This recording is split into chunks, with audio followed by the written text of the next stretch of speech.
네, 오늘은 우리가 이방의 빛으로 오신 예수님 이런 제목으로 함께 상고를 하려고 합니다. 올 한 해도 성탄절이자 또 송년주일이 되는 다음 주 주일 한 주만을 남겨두고 있습니다. 그리고 오늘은 올해의 마지막 선교 주일이기도 합니다.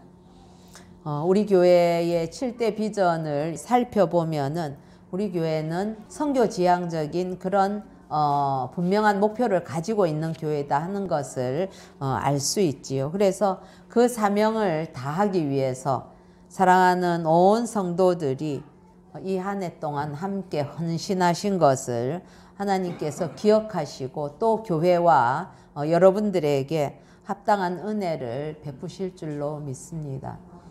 한 해를 이렇게 돌아보면 늘 그런 생각이 듭니다. 참 우리 성도님들께서 이 한 해를 얼마나 최선을 다해 주님의 몸된 교회를 섬겨왔는가 생각할 때마다 늘 가슴이 울컥하기도 합니다. 대강절이 이제 한 주간 남았습니다. 우리를 구원하시려고 하나님께서 인간의 몸을 입으시고 그리고 이 땅에 찾아오심을 우리가 다시 기억하고 그것을 또 감사하면서 다시 오실 우리 주님을 소망하는 그러한 기간이 이 대강절이지요. 매년 맞게 되는 대강절이지만 우리는 맞이할 때마다 늘 새로운 은혜를 구하게 되고 또 누리게 됩니다.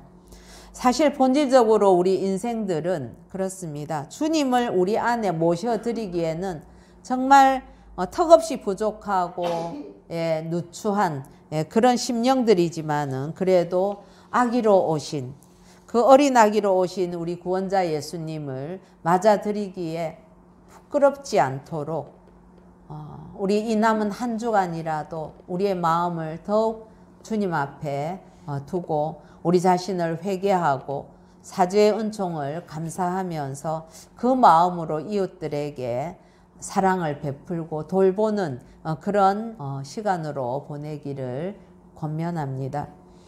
이사야서는 메시아 그리고 그리스도의 생애와 관련되어 있는 예언들이 많이 있는 책입니다.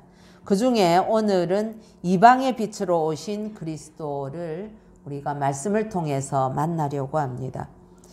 구약 속의 신약이라고 일컬어지는 이 이사야서 40장에서 66장까지에는 여호와의 종의 노래라는 부분들이 4편이 있습니다. 그런데 42장, 49장, 50장, 52장 이렇게 여러 군데 있는데 그 중에서 오늘 우리가 읽었던 이 부분은 제1의 여호와의 종의 노래이다. 그렇게 되어 있는데 이 종의 노래, 여호와의 종의 노래에 담겨 있는 메시아의 모습은 어떤 것인가 하는 것을 우리 다시 한번 이 절기를 맞이하여서 처음 성경을 대하는 것처럼 그렇게 살펴보는 은혜가 있기를 바랍니다. 자, 우리 1절을 한번 읽어보십시다. 시작. 내가 붙드는 나의 종, 내 마음에 기뻐하는 자, 곧 내가 택한 사람을 보라. 내가 나의 영을 그에게 주었은즉 그가 이방의 정의를 베풀리라. 예. 그렇습니다. 우리 이 1절 말씀을 보면 그 메시아, 그분은 하나님의 종 메시아였다는 걸 알 수 있습니다. 평강의 왕이신 예수 그리스도, 그분은 본래 하나님의 본체이시지요. 그럼에도 불구하고 우리를 구원하시려고 이 땅에 기꺼이 내려오시면서 인간의 몸을 입으셨습니다. 그리고 어린 아기로 우리 가운데 나셨지요.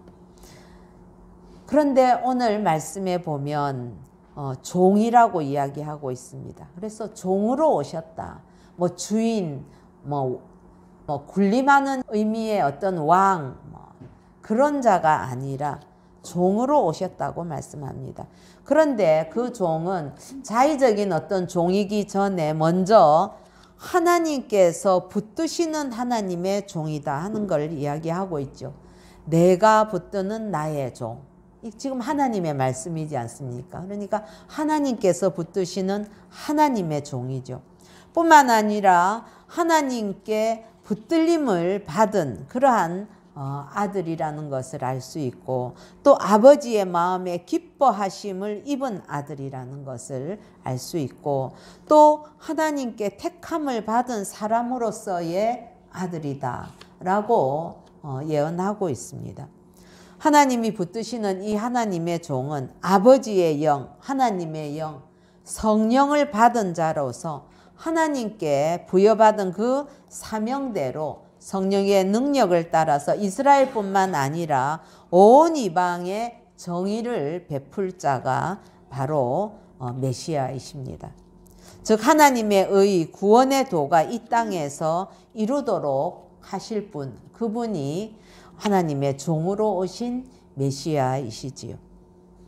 마태복음 3장 17절에도 보면 하늘로부터 소리가 있어 말씀하시되 이는 내 사랑하는 아들이요 내 기뻐하는 자라, 그렇게 말씀하셨지요. 그래서 수백 년 전에 이미 말씀이 예언되기를 내 마음에 기뻐하는 자라는 그런 예언대로 오신 것이지요. 사랑하는 성도 여러분, 하나님께 붙들림을 받고 그리고 하나님 마음에 기쁨이 되며 또 하나님께 택함을 받은 자, 하나님의 영을 받은 자, 이분 바로 우리가 닮고자 하는 예수 그리스도 그분의 모습이 됩니다. 여러분, 이 말씀을 상고하면서 그랬습니다. 저도 하나님께 붙들림을 받고 하나님 마음에 기쁨이 되고 하나님께 택함을 받고 하나님의 영을 받은 자, 그분이 예수 그리스도이시자 또한 우리는 어떠해야 됩니까? 저와 여러분도 하나님의 종으로서 예수님을 따라서 우리의 온 삶이 하나님의 종된 자의 그러한 삶으로 살아가야 되지 않겠습니까?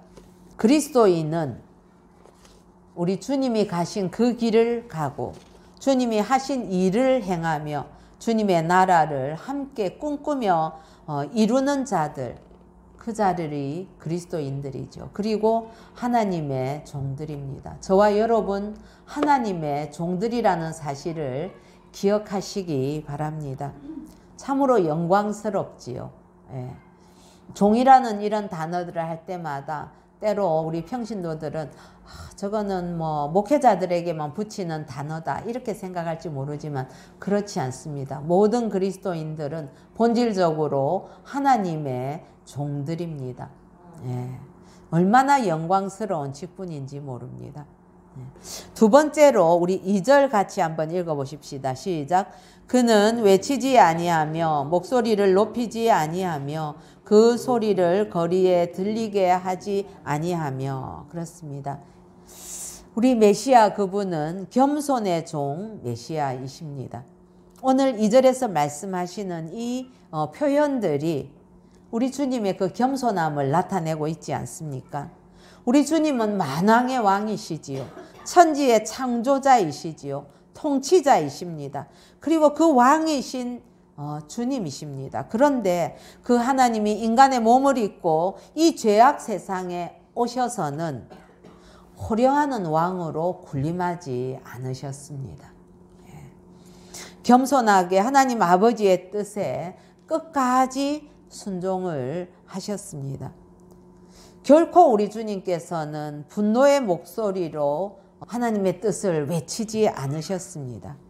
그 소리가 거리에 들리지 않을 만큼 그렇게 겸손하게 하나님 나라의 복음을 전파하시고 그리고 십자가에 달려서까지도 하나님 아버지의 뜻에 굴복하셨지요. 이 잔을 내게서 지나가게 하옵소서 하는 그 간절한 기도를 드리면서도 그러나 내 뜻대로 마옵시고 아버지의 뜻대로 해달라고 그렇게 철저하게 아버지의 뜻에 순종하셨습니다. 또한 십자가 상에서는 어떠하셨습니까? 그렇게 아무런 죄가 없으신 분이 십자가에 달려 돌아가시게 됐는데도 우리 주님께서는 분노하시면서 소리를 치거나 저항하지 않으셨습니다. 네.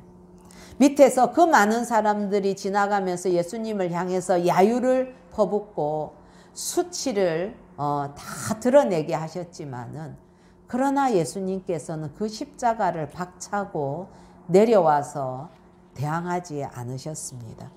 하나님의 어린 양으로 그리고 겸손한 종으로 순종의 삶을 끝까지 이루셨습니다. 사랑하는 지체 여러분, 우리들의 모습은 어떻습니까? 순종하는 종입니까? 아니면 사사건건 이건 이렇고요, 저건 저렇고요 그러면서 거역하는 종의 모습입니까? 우리에게 불순종이나 거역에 길들여진 그런 모습은 저와 여러분에게 없는지 이 한 주간 우리 깊이 한번 자신을 돌아보십시다. 내 목소리 내기를, 그것도 소리를 높여서 내는 것을 즐겨하고 큰 소리로 자랑하고 거친 소리로 화를 내며 종의 자리가 아닌 주인의 자리에서 호령하려고 하는 그런 모습은 없는지 돌아보십시다. 그렇다면은 우리 겸손하게 종의 자리로 내려가야만 합니다. 종의 소리로 숨을 죽이는 저와 여러분이 되어야만 합니다. 여러분, 종이라는 존재는 그렇습니다. 큰 소리를 낼 만한 그런 위치가 아니지요. 예. 겸손히 섬기려고 오신 우리 주님을 바라보면서 우리도 주님처럼 낮아지는 일이 전혀 불편하지 않도록 자신을 온유하고 겸손하게 주님의 성품으로 길들이는 그런 저와 여러분이 되기를 예수님의 이름으로 축복합니다. 세 번째로 그분 메시아는 사랑의 종 메시아이십니다. 우리 3절 같이 한번 읽어보시겠습니다. 시작. 상한 갈대를 꺾지 아니하며 꺼져가는 등불을 끄지 아니하고, 거기까지 한번 읽어보십시다. 예, 주님은 사랑의 종으로 오셨습니다. 상한 갈대, 상해서 꺾이기 쉬운 그 갈대라 할지라도 그거를 굳이 그냥 확 그 생명이 남아있는 한은 꺾어버리지 않으시죠. 그리고 꺼져가는 그 등불을 희미하다고 쓸모없다고 그냥 확 꺼버리지 아니하시는 그런 자비와 긍휼의 주님이십니다. 늘 우리 주님께서는 그렇게 기다려 주십니다. 여러분, 이 말씀대로 우리 예수님께서는 만나는 모든 사람들을 사랑으로 품어주셨습니다. 가늠하다가 잡혀온 여인에게도 품어주시고, 7 귀신 들린 막달라 마리아도, 그리고 소경 바디메오에게도, 그리고 너무나 외로웠던 삭개오에게도, 문둥병자들의 그 외침에도, 아들을 잃어버렸던 과부에게도, 그리고 우리 주님을 따르는 사랑하는 제자들에게도 우리 주님께서는 언제나 사랑으로 응답하셨습니다. 우리 주님은 스스로 기꺼이 낮아지셔서 친구가 되어주셨던 것입니다. 사랑하는 성도 여러분, 그런 주님을 만나셨습니까? 그런 주님의 사랑의 음성을 들으셨습니까? 성탄의 의미는 그렇습니다. 그 주님을 나의 주님으로 만나는 것에 성탄의 참된 의미가 있는 것이지요. 여러분, 우리 주님을 찾아가십시다. 아니, 이미 찾아오신 우리 주님을 향해서 내 마음을 열고 내 눈을 열고 귀를 열어서 우리 주님의 손을 꼭 붙드시기 바랍니다. 그리고 그 사랑의 손길을 결단코 놓치지 마시기 바랍니다. 여러분들이 원하시기만 한다면은 우리 주님의 손길은 언제나 변함없이 여러분들을 붙들고 계시다는 사실을 늘 확인할 수 있을 겁니다.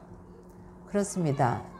내가 주님의 손을 잡는 것이 아니라 주님이 내 손을 붙들고 있기 때문에 나는 때로 잊어버리지만 돌아와서 보면 여전히 주님이 내 손을 붙들고 계시네. 그걸 확인할 수 있는 것이죠. 뿐만 아니라 주위를 둘러보면은 여러분, 상한 갈대들, 꺼져가는 등불들이 보입니다. 주님께서 그들을 끝까지 지켜보시면서 회복시키도록 하신 것처럼 우리도 그 일을 우리 주 성령의 도우심으로 우리에게 주어진 사명을 감당해야만 하겠습니다.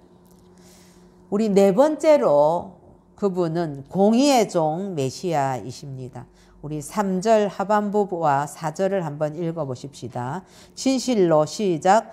진실로 정의를 시행할 것이며 그는 쇠하지 아니하며 낙담하지 아니하고 세상에 정의를 세우기에 이르리니 섬들이 그 교훈을 앙망하리라. 아멘. 우리 주님이 그렇게 사랑이 많으시고 겸손하시고 그런데도 결코 우리 주님은 불의와 타협하지 않으셨습니다. 길이요 진리요 생명이셨지요. 그리고 하나님의 말씀을 사랑하셔서 우리 주님께서는 율법을 완성하셨고 그 말씀으로 세상에 공의를 세우셨습니다. 하나님의 말씀을 왜곡하는 서기관들과 바리새인들을 향해서는 정말 통탄하시면서 책망하시고 회개를 촉구하셨습니다.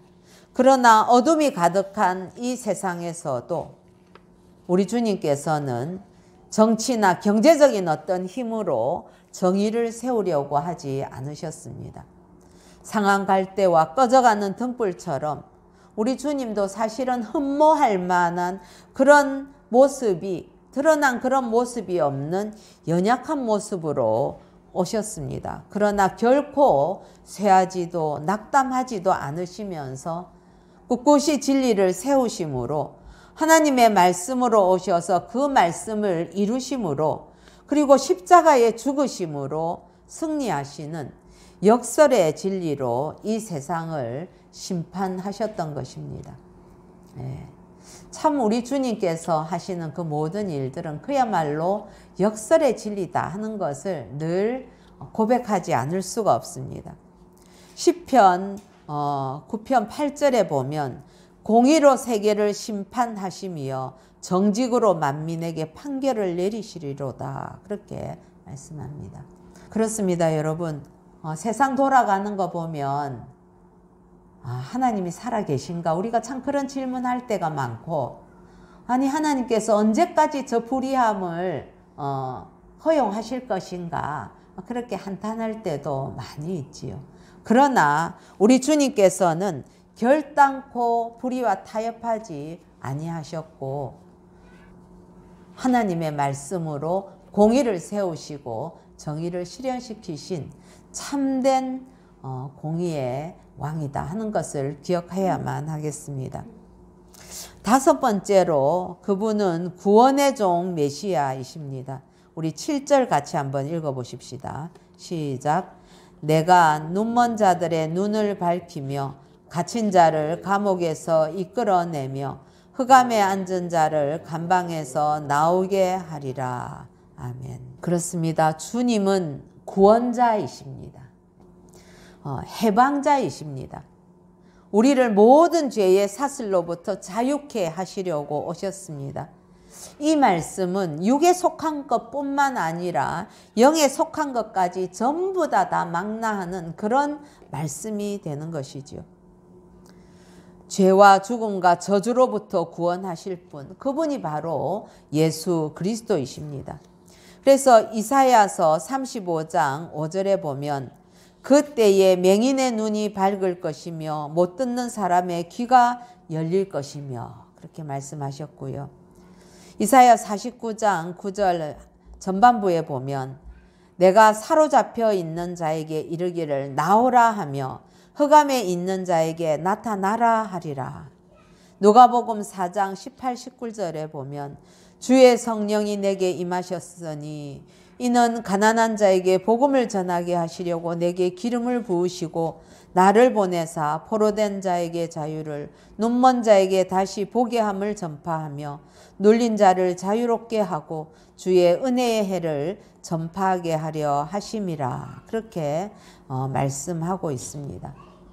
그렇습니다. 사랑하는 성도 여러분, 우리 주님은 구원자이십니다.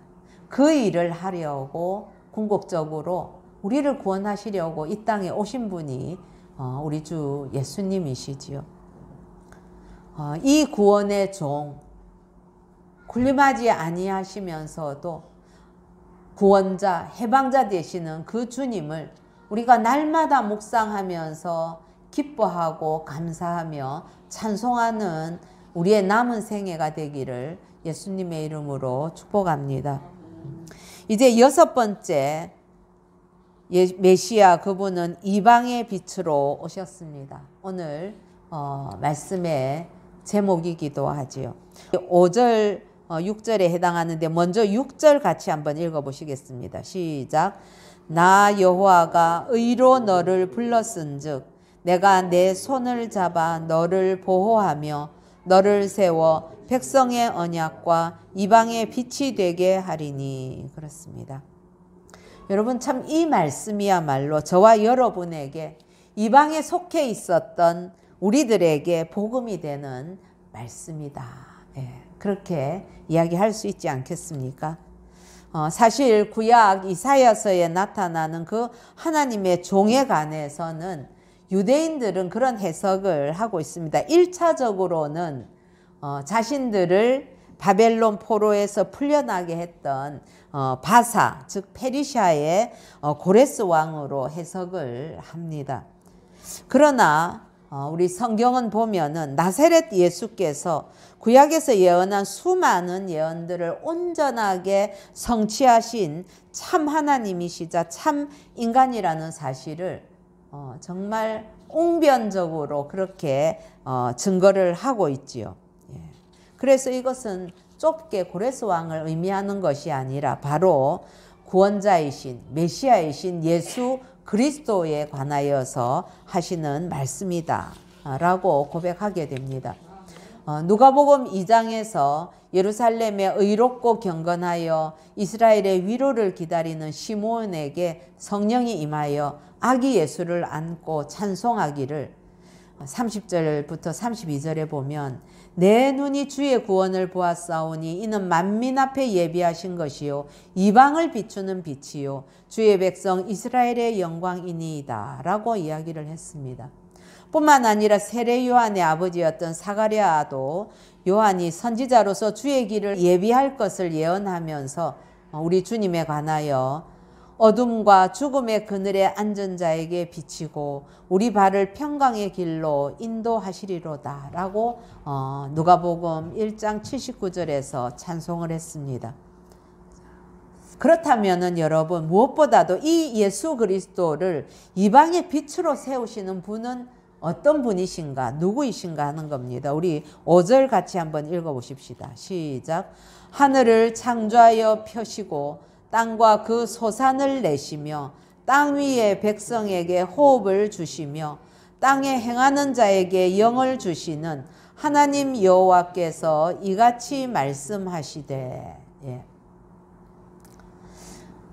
그리스도를 이방의 빛으로 그렇게 말씀하신 그 분은 창조주 하나님이 말씀하셨다는 거죠. 그 하나님께서 말씀하시기를 예수 그리스도는 이스라엘의 메시아를 넘어서서 온 인류의 메시아이다 라는 것을 증거하고 있는 것입니다. 어쩌면 유대인들은 이걸 인정하기 싫었겠죠. 그래서 좀 더 좁은 의미로만 자신들과 관련되어 있는 것으로만 해석을 하려고 했는지 모릅니다. 그래서 어쩌면 지금도 그렇게 메시아를 기다리고 있는 참 안타까운 모습인지도 모르겠습니다. 자기 백성이었던 이스라엘에게는 언약의 성취로 오셨습니다. 우리 주 예수 그리스도는. 그러나 죄로 인해서 어둠의 권세가 지배하는 이 세상 속에서 정말 신음하고 있는 모든 이방민족 온 인류들에게는 어둠을 몰아내는 빛으로 오셔서 마침내 하나님의 구원이 땅끝까지 이르게 되는 것이지요. 이것이 제2의 여호와의 종의 노래인 이사야 49장 6절에서는 이렇게 말을 합니다. 그가 이르시되 내가 나의 종이 되어 야곱의 지파들을 일으키며 이스라엘 중에 보존된 자를 돌아오게 할 것은 매우 쉬운 일이라. 내가 또 너를 이방의 빛으로 삼아 나의 구원을 베풀어서 땅끝까지 이르게 하리라. 아멘.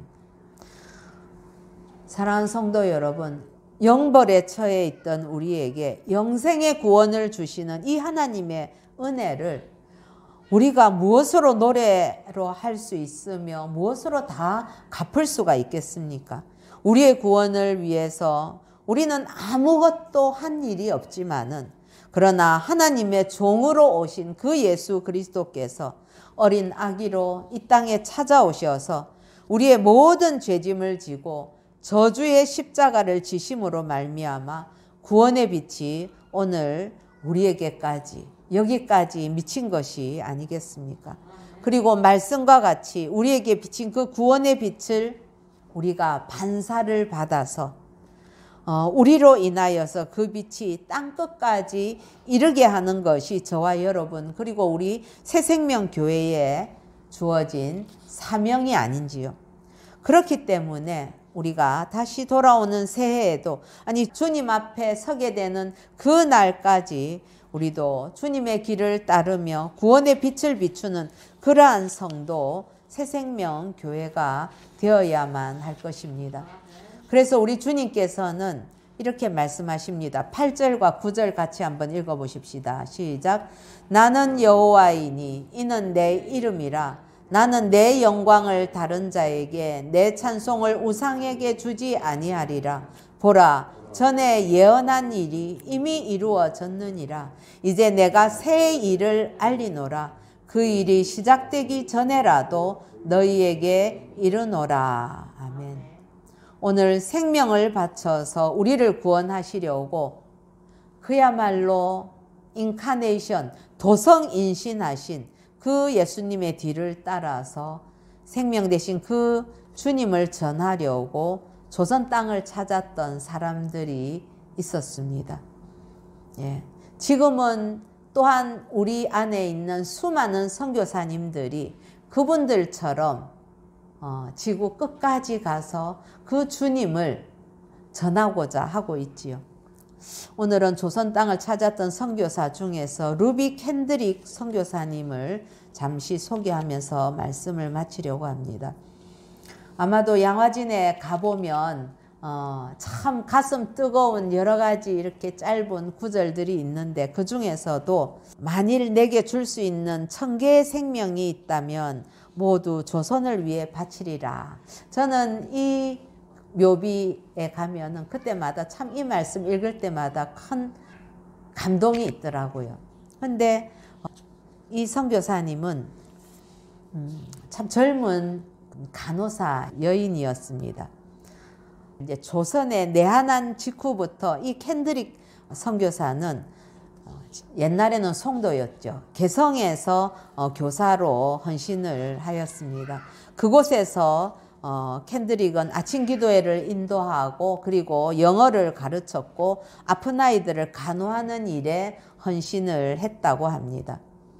이 캔드릭 선교사는 젊고 사랑스럽고 아름다웠습니다. 그 사진에도 보면은 참 예뻐요. 그런데 헌신을 통해서 많은 한국인들에게 사랑을 받았습니다. 그러나 그 기간은 결코 길지 않았습니다. 1908년 6월 달에 과로로 인해서 한국에 온 지 9개월 만에 사망하고 말았습니다. 예. 여러분, 선교지 가서 9개월 만에 아파서 죽었다 이러면 사람들이 왜 갔냐, 그렇게 짧게 한 것은 선교가 실패한 거 아니냐, 너무 무의미한 죽음 아니냐, 그런 이야기 할지 모르지만, 이분은 정말 놀라운 일들을 돌아가시고 나서도 계속해서 하고 있는 거나 마찬가지지요. 이 캔드릭의 묘비에는 1908년 8월 15일 사망한 걸로 이제 기록은 되어 있지만은, 아마도 6월 19일 날 사망해서 6월 21일 날 장례식을 치루었다는 그런 기록이 있는 걸로 보아서 더 빨리 이렇게 돌아가신 것 같습니다. 그런데 이 장례 예배를 허스트 박사 집에서 송도 지역의 선교사였던 왓슨 목사님의 집례로 거행이 되었는데, 이 캔드릭은 저게 이제 사진까지 이렇게 해주셨네요. 너무 감사합니다. 이 캔드릭은 그렇게 이야기를 했다고 해요. 평소에 이 조선에서 나의 사역이 너무 짧게 끝난다면 나는 보다 많은 조국의 그 젊은이들에게 이곳에 와서 일해달라고 쓰고 싶다. 그렇게 이야기를 했다고 합니다. 그래서 그녀의 비석에 보면 만일 내게 줄 수 있는 1000개의 생명이 있다면 모두 조선을 위해서 바치리라. 그렇게 그 묘비명에 쓰여 있다는 거죠. 그래서 이 비문은 그녀가 텍사스의 앱윗 청년회에 보낸 편지 속 글에 쓰여 있었다고 하거든요. 예, 그래서 이분이 돌아가시고 난 이후에 그 편지들이 다 전달되고 이분이 평소에 이렇게 한국 조선 땅을 사랑하면서 내 생명이 1000개 있으면 1000개를 다 나는 조선을 위해서 드리고 싶다고 그랬다는 그 말에 많은 청년들이 도전을 받아서 조선의 선교사로 지원을 했다고 합니다. 참 하나님께서 일해 가시는 방식은 정말 우리의 상상과 우리의 그런 상식이나 이런 것들을 뛰어넘지요.